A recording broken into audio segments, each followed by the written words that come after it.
তাহলে দেখো, মূলদ সংখ্যা এবং অমূলদ সংখ্যা যদি একবারে কেউ জিজ্ঞাসা করে, তাহলে আমি এই পয়েন্টগুলো উল্লেখ করব। তাহলে প্রথমে আমরা সংখ্যাগুলো শিখলাম যে মূলদ সংখ্যাকে যদি পি বাই কিউ আকারে প্রকাশ করা যায় এবং পি কিউ সহমৌলিক হয় এবং Q not is equal to 0, তাহলে সেটাকে মূলদ সংখ্যা বলবো। ঠিক আছে? এবং অমূলদ সংখ্যা যেটাকে পি বাই কিউ আকারে প্রকাশ করা যায় না, সেই সংখ্যাগুলোকে বলি অমূলদ সংখ্যা। এবং উল্লেখ্যভাবে এই 4টা পয়েন্ট নিয়ে বিস্তারিত বলবা, এগুলো আমরা অলরেডি আলোচনা করছি। তারপর একটু দেখো, সকল পূর্ণ সংখ্যা মূলদ সংখ্যা। পূর্ণ সংখ্যা কি? এটা শূন্য সহ সকল ধনাত্মক ও ঋণাত্মক সংখ্যা। অলরেডি এটা আমরা জানি এই পয়েন্টটা। তাহলে সকল পূর্ণ সংখ্যা মূলদ সংখ্যা শেষ। সকল সসীম দশমিক সংখ্যা মূলদ সংখ্যা।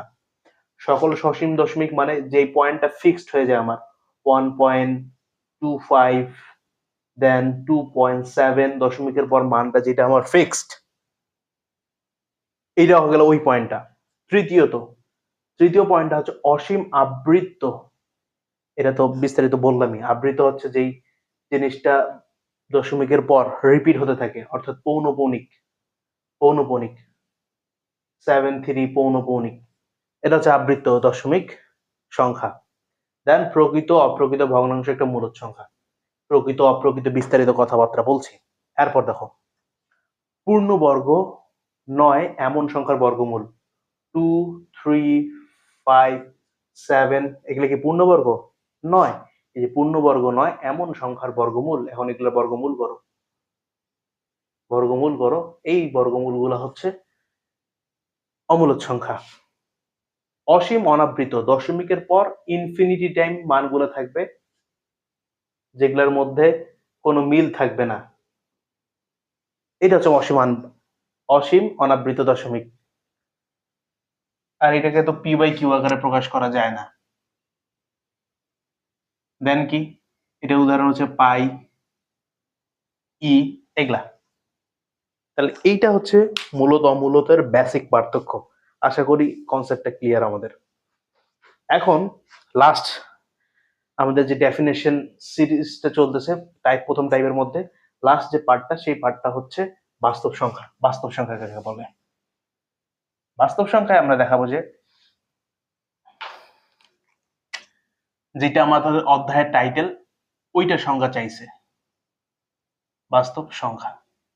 বাস্তব সংখ্যা এখন আমাদের জন্য বোঝা 30 সেকেন্ডের মতো। সকল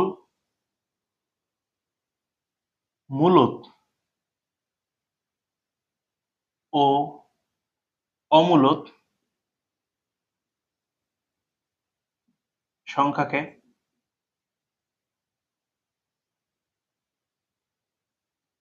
বাস্তব সংখ্যা বলে।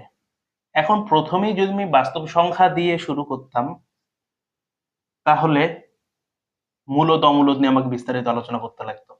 এখন অলরেডি আমাদের সবগুলা জিনিসেই শেষ। এখন বাস্তব সংখ্যা বলতে কোনো ঝামেলা নেই। সকল মূলদ অমূলদ সংখ্যাকে বাস্তব সংখ্যা বলে। তাহলে এই জিনিসটার ব্যাখ্যা করার কোনো প্রয়োজন আছে? নাই। এখন মেন কাজ হচ্ছে কি, প্রথমে খাতাটায় এই জিনিসটা নোট করবা।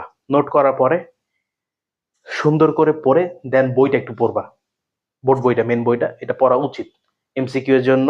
বা আরো কিছু আমার মধ্যে যদি এখানে কোনো ইনফরমেশন ল্যাক থাকে, ওইটা কভার আপ হয়ে গেল। মোটামুটি সব জিনিসগুলো বুঝবা। এবং বইয়ের একটা জিনিসটা যদি দেখাই আমি, মেন বইয়ের শুরুতে এই যে রিডিং গুলা যেগুলো আছে, এই রিডিং গুলা একটু দেখবা। দেখার পর এখানে যে এই যে সংখ্যাগুলা, এখন এই যে এটা টাইপ, প্রথম টাইপের মধ্যে ছিল, প্রত্যেকটা জিনিস নিজে নিজে পড়ার পর বুঝতে পারবা। এই ছকটার ব্যাখ্যা করার কোনো প্রয়োজন আছে? বাস্তব সংখ্যা পড়লাম, মূলদ অমূলদের কি সংমিশ্রণ। দেন মূলদ সংখ্যা পূর্ণ ভগ্নাংশ, পূর্ণ সংখ্যা শূন্য সহ সকল ধনাত্মক ঋণাত্মক সংখ্যা, এটার মধ্যে পড়ে মৌলিক, যৌগিক, ভগ্নাংশ, সাধারণ, দশমিক, প্রকৃত অপ্রকৃত, মিশ্র, দশমিকের মধ্যে সসীম, অসীম আবৃত্ত, মূলদের মধ্যে অসীম অনাবৃত, এগুলো প্রত্যেকটা জিনিসে আমরা আলোচনা করছি। তো এখন টাস্ক হচ্ছে যে নিজে নিজে একটু পড়া। এটা আমাদের প্রথম টাইপ কভার আপ।